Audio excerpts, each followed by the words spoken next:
aspect would really be the system. And I think I've heard a lot of people yeah. say that. Yeah, the corporate system. But that's showbiz. No yeah, biz, no exactly. show. No, that's right. No business show. You have to have both. That's true.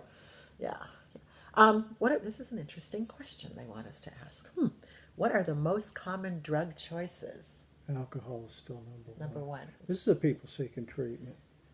Of course, everybody knows that the situation rather with opiate dependence and everything is just completely off the rails.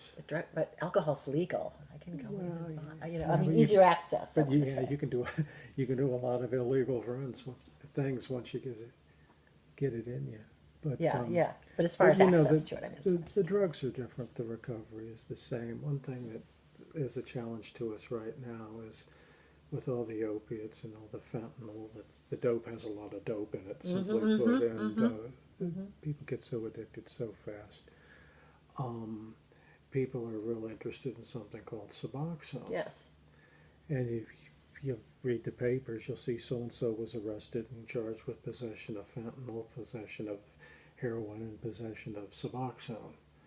The Suboxone strips are getting smuggled into all the prisons and everything like that. So you see a lot of people who are not interested in treatment, they're interested in Suboxone, and they want to have a foot in both camps and go back and forth. That's a current challenge in the field right now, but where I work, you see right now, you see a lot of alcohol patients. It's still by far number one. Do you handle mandated clients? Not so many, not much anymore. I see when I worked with the teens in the county agency, it was the more intense the treatment got, and as years went by, they were all court involved. We see patients now in a hospital-based program who had a DWI, or sometimes an assault like a domestic or something like that when they were intoxicated. There was a guy that around here years ago who sent a thank you card to the cop that arrested him for drunk driving every year when he celebrated a year's sobriety. Yeah. And he would go to makes me cry. He would go to CVS and find one like he was getting one for his mom, and because he kept the cop's card. Yeah. And he didn't even know if the guy was still getting it, but it was part of his ritual to celebrate his sobriety every year. That's touching. So there ain't any bad reasons for somebody to get sober who needs to get sober. I love that. Let's see, we already talked about why you went into the field. So, advice to a new person just going into the field. Oh, gee, how much time do we have? No, that's all right. We have time. I don't know. You don't teach. Well, it's 9:30. Oh, it's yeah. 9:30. Well, I can just go, as you know. You know me a little bit. When you're brand new, expectations are resentments under construction. Expectations are resentments under construction. So if I'm going to write that down. I'm going to do that. Then this is going to happen, and then I'll say this, and they'll say that, and like you can script it almost. In no time, the place I'm doing my internship will offer me a job because obviously I'm real sharp and everything. And you know what? Sometimes it seems like people didn't get a copy of their script. Also, a lot of people find out that they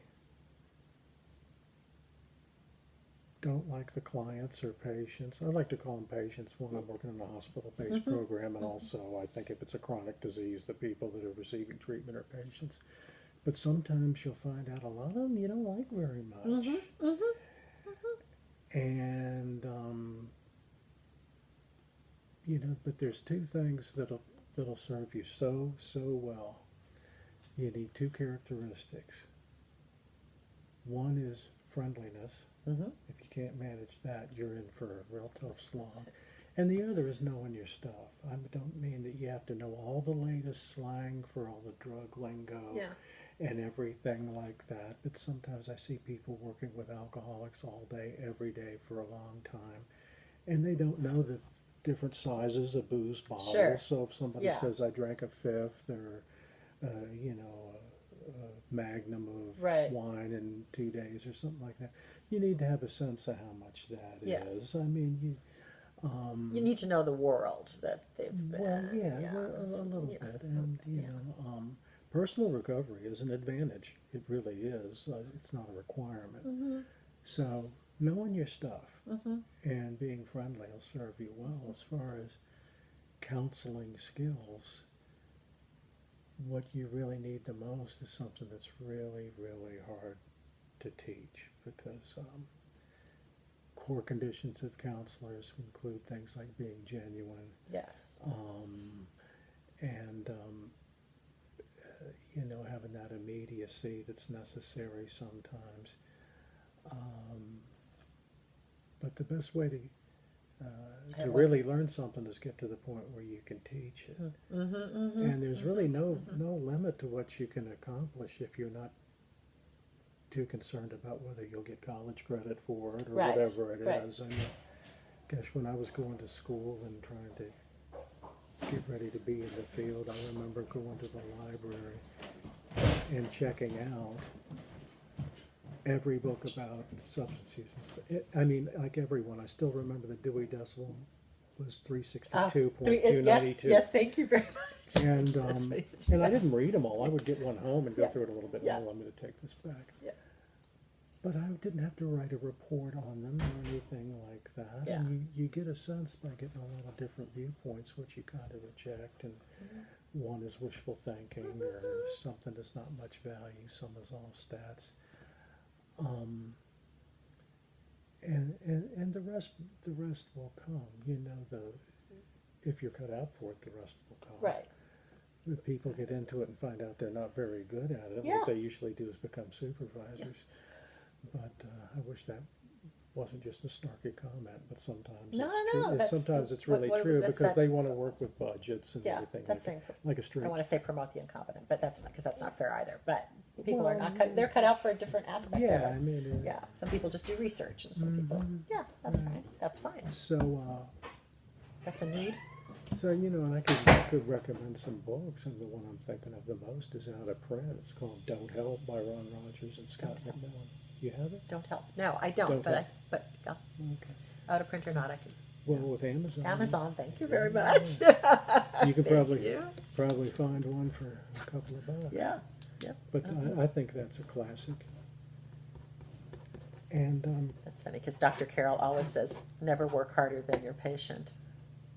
wow, there's a lot there, and that's for group work too. I mean, and